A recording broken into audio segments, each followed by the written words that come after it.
morning, ladies and gentlemen.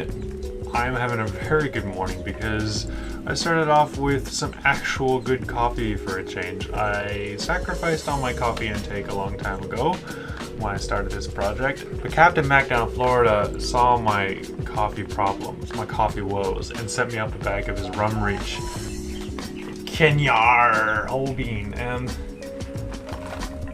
anyway, I thought it was kind of interesting because he's a cruiser and he lives on a boat down in Florida, I believe Florida. And yeah, somehow he's roasting coffee. I'd like to see the logistics on that one. I don't know if he's doing it right there in his boat or if he's got a portable setup, or I don't know. But I'd love to see it one day. Unfortunately, it's a long dinghy row from here, but either way, Captain Mac, thanks for the coffee.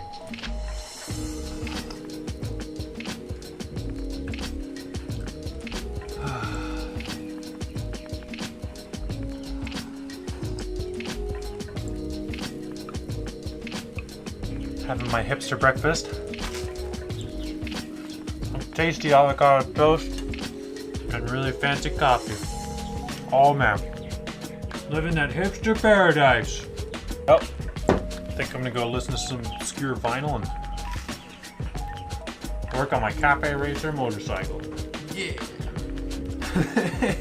Or maybe I'll just work on my boat. RumReach Coffee, for the real pirate in you.